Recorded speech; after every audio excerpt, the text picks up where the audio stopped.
Welcome. Today we're practicing listen and repeat, a task where your ear and voice must work in perfect sync. Remember, there's no prep time, so you must listen intently and repeat exactly what you hear. If you found this lesson helpful, make sure to follow myTOEFL for more expert tips. Let's keep working together to reach your target score. A professor has posted a question about a topic, and students have responded with their thoughts and ideas. Make a contribution to the discussion. You will have 10 minutes to write your response. Your professor is teaching a class on sociology. We are in a sociology class, so expect to analyze how societal structures like marketing affect human behavior. Write a post responding to the professor's question. In your response, you should do the following. Express and support your opinion. Make a contribution to the discussion in your own words. In your own words. An effective response will contain at least 100 words. We are examining the impact of commercialism on childhood development. The professor begins by examining the impact of commercialism, establishing the specific sociological lens for our discussion. Many countries are debating whether to strictly regulate or completely ban advertisements that are specifically designed for young children. The professor introduces the core conflict by mentioning the debate to strictly regulate or completely ban certain ads.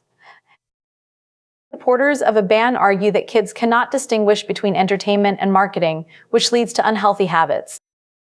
Here, the professor presents the pro-ban argument, focusing on how children cannot distinguish between entertainment and marketing to show their vulnerability.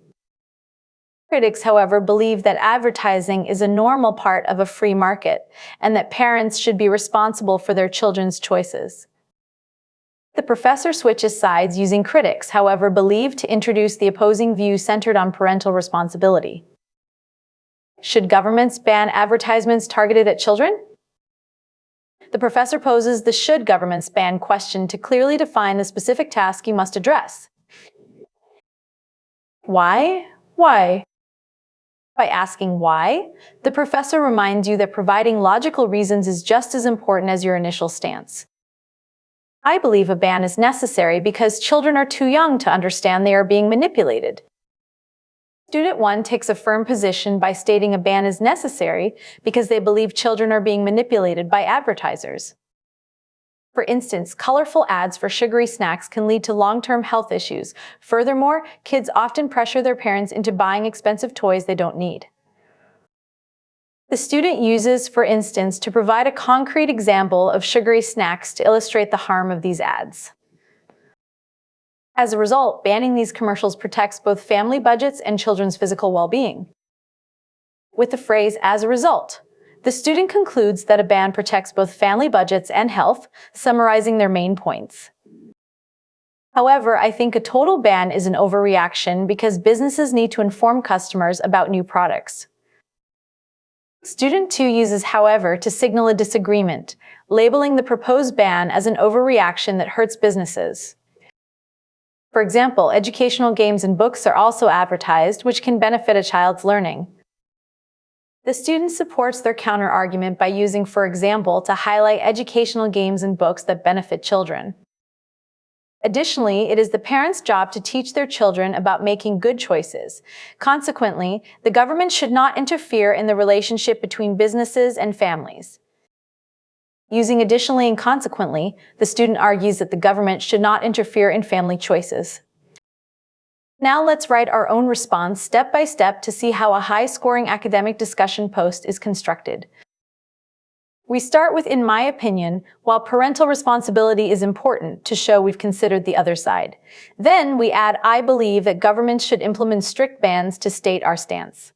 We finish with "on advertisements targeted at young children to protect their psychological development," to provide our core reason.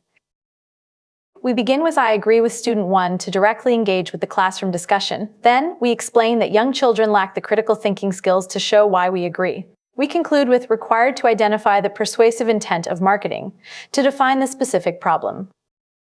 We open by citing research often shows that to give our argument more authority.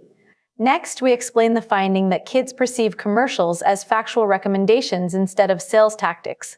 We finish by contrasting this with rather than biased sales pitches. To clarify the misunderstanding, we introduce a specific case with, for instance, an advertisement for a sugary cereal to make the point concrete.